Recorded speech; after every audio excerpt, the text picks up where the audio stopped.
Hello YouTube. This is a video of the roller bender, tubing roller, ring roller that I built. I pretty much followed the example of the Make It Extreme roller bender. I used my own measurements. Some of the materials are a little bit different, but the design is basically the same. So this is more a review of their idea. I think it works great. So you can see I used a little bit heavier duty of an I-beam. One of the things, I used 1-inch shafts for all three of these. The reason for that, I already had 1-inch shafts sitting around. A friend of mine was a manager of a violin bow factory, and he gave me these leftover shafts when they were going to throw them out. So I ended up using them for this. The cost didn't increase by really anything on the bearings. It was so minimal, it would have been ridiculous to buy shafting just to save money on bearings. So the way you see it works, there's a series of holes. I got the nuts taken off one side on here, so you can see how this moves. I think it's this side. Yeah. So you can just put this in whatever set of holes you want. Now, the way I've set it up, I've built these roller dies. So that's a slight modification from the Make It Extreme one. They did not have the roller dies, but to clear with the height of this roller die and the height of the bearings, I need to put shims in. So these are just real simple. I think these are 5/16. Just scrap metal. There's already some holes and stuff in it, and I just drilled some holes to match my pattern. You could also just cut slots with a plasma cutter or use a bunch of washers, or however you want to do it. Considering this thing is under a pretty big compressive load, I kind of wanted to have a spacer that covered the entire base of the pillow block rather than just using washers. So that's why I made them that way. Here's kind of a bunch of other ones I've made. Some things in this you need to add spacers to get different radiuses if you're getting really tight. So I have a lot of these made. And also on this side you can see I got them in there. So the thing works great. One thing I did differently to Make It Extreme, any of these big holes, instead of using a hole saw, I cut them with a plasma cutter. A little bit faster, and I don't have to buy hole saws that aren't going to last very long. So there's a couple there. I think those were 1.25-inch holes. That side,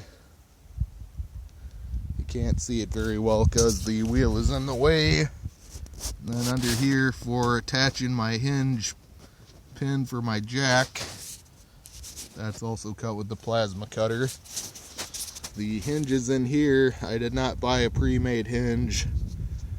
I have a lathe, so I just turned some solid bar and made my own hinge. And same thing on this end. And I kind of set it up so if anything breaks, it'll be this one. It's an easy one to replace. I put that for a 9/16 bolt, but I ended up just sticking a 1/2 inch in that one. So you can see there's just a little bit of slop, but it works fine. If it starts wanting to shear too easily, I can always put in the 9/16 bolt.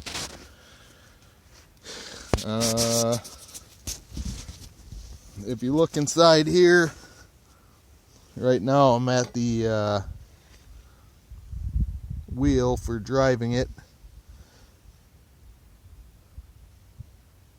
If you look real closely, you can see that is a square drive, so I could run this thing with an impact wrench or some kind of powered tool that would turn a 1/2 inch socket, or I can turn it by hand with this wheel.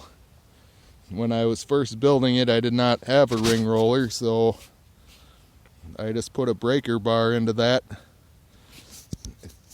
And this is just 1-inch square tube. Also got this from the friend who ran the violin bow factory.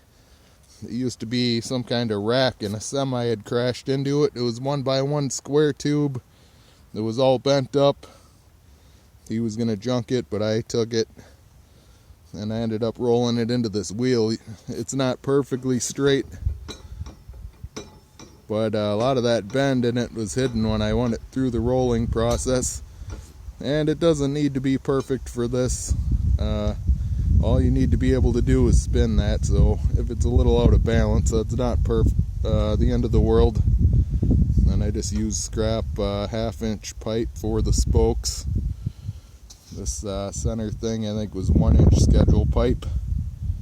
Fits fairly decently. Instead of using roll pins, I just drilled and stuck a bolt for securing that. Now the way that I got my socket adapter in there is real simple. I just found a socket that the outer diameter was pretty close, and it didn't even need to be, but pretty close to this shaft, and I just welded it to the end of the shaft, and it works fine. I believe it was a 13/16 1/2-inch drive socket that I just had an extra of, so I didn't mind getting rid of it. Another interesting thing, I haven't put this to the test yet, but this side where the shafts overhang, I could potentially get longer shafts. And if I needed to roll some flat stock, like say 1/8 inch thick or so, I would be hesitant to try anything thicker. Should be able to just do it outside of the I-beam portion by just using longer shafts. I think it would ring roll the easy way flat material. So say I wanted to roll some 8-inch stock or something, in here it's only about a 4-inch capacity of width that you can roll. I think I could probably do 8-inch out here. This I-beam construction is pretty strong, so I don't think it would be any problem whatsoever. So I got an example of some things rolled on here.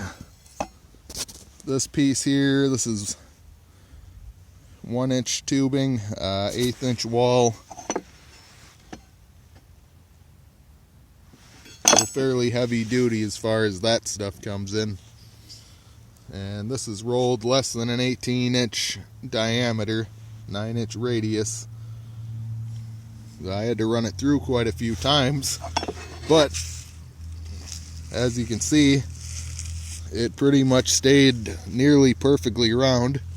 It's within a 1/10 of an inch each way when I put a caliper on it, so even unrolled tubing is within those tolerances when you're buying the cheap tubing. So here's an example of a project I had built. This has been sitting out here for over a year, but just a fire pit. I think that ring's probably 30 some inches, whatever. It's less than 3 feet, but it's close. I didn't want to buy an extra piece of tubing, so whatever the two halves rolled into, you get a little bit of waste on each end, so I couldn't get it to the full 3 feet. And just some, there's a lot of ashes kind of covering it, but it's just 2 rings just like this top one, and then I got all these pieces of scrap metal in between to hold it together, contain the fire but allow airflow. Those are some, if you saw them close, there's some really oddball pieces. I could have threw them in scrap, but they worked perfectly for this. They got a hinge welded on each side, which looks funny, but I just put it to the inside of the fire pit, and then I was able to make use of it rather than get 10 cents a pound or whatever scrap was going for. I don't remember, probably even 4 cents a pound. So it's a little bit nice to get more value out of it than that. So yeah, would I recommend this? Mostly, yeah. It cost me about $180, even though I got some of the stuff free. If you had, like, say, a 6-inch chunk of decent I-beam sitting around, or you got some of the stuff for it that you could get for free, and some of this, because I was buying materials, I went heavier duty than probably what you need. Like these straps here, I went with a full 1/2 inch thick since I had to buy material anyway. The bearings I all bought brand new from eBay. They were actually pretty cheap.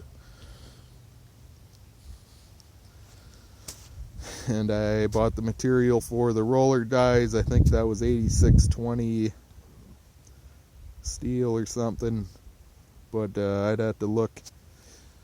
So I got about $180 into it, plus I had to pay for the jack. In retrospect, I think I could have bought a 4-ton jack that was the same size, and this is only a 2-ton jack. So if you're gonna buy a jack, I would shop around, because you could probably get a 4-ton jack that would fit in the same space for about the same price. Do you need the 4 tons? Probably not, but I don't see a good reason not to use it if you can get it. So yeah, this is a great bender if you got access to a lathe or rolling dies, or if you know you want tubing roller dies and you don't have a lathe, I would size your shafts according to dies that you can get easily and affordably. But this is a great project. The other downside, it does weigh about 215 pounds, so it's not easy to move around. That's one benefit of the Harbor Freight tubing roller. But I have been on jobs where people have had those and the bearings wear out and blah blah blah. I don't think this one will wear out, and I'm pretty sure I can go larger than 2-inch 16th wall tubing with this. So thanks for watching. If you were thinking about building one of these, hopefully I helped steer you in the right direction. Thanks for watching.